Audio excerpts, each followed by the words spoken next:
Hey you glowing thems! I will now be ranking the 6 double albums Swans released between the period 2012 to present day. I will eventually review their full discography, but as this album series is very much a specific era of the band and they are musically linked, I think a ranking of them is important. Number 6 is Leaving Meaning. Very much the black sheep of the 6-album marathon. It did see them try to go back to their roots and do something a little bit different, but it just didn't have the same impact as the other 5. Still a good album with some memorable moments, but it does meander at points too. Number 5 is The Beggar. The band's return to a more ambient and folk-based sound. It sees a focus being made on songwriting and arrangements with great results.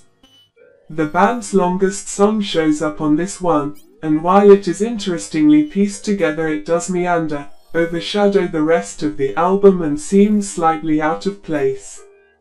But some of the most reflective and beautiful moments of the band's career are on this one. Number 4 is Birthing. While it is not the strongest out of this series as it does meander at times, it is fantastic in its own right, showing off a wide range of colors and textures, going from apocalyptic crashes to the most serene of moments. Genre-wise it showcases the band's brilliant mix of post-rock and metal with elements of experimental psychedelic rock, anti-folk and industrial moments that harken back to their early no-wave era. Michael Gira's production is fantastic too. Number 3 is The Glowing Man. Very much the most psychedelic album of this series, with large open spaces throughout, with moments of dark dread. Lyrically cryptic but very impactful, it is one of the most experimental yet potent albums they've crafted.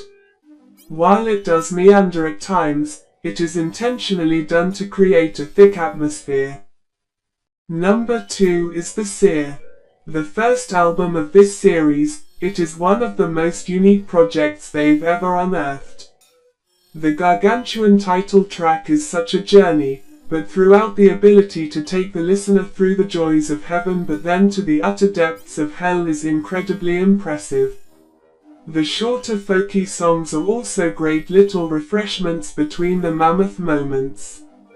The artwork is overly iconic too. In my opinion the best album out of this series is To Be Kind. Following up The Seer is a mountainous feat, but they were able to accomplish this by going into slightly alternative territory. With a nod to the quiet loud era of alternative rock and grunge of the 80s and 90s, they blended it with experimental rock, post-metal and large psychedelic soundscapes. This album very much runs the whole emotional gamut that the band has on offer, going through a full microcosm and macrocosm. Michael Gira's personality beams on this album, showing a rather light-hearted, fun and satirical side to the band's sound and lyrical output. A modern classic and one of the most unique rock albums ever made.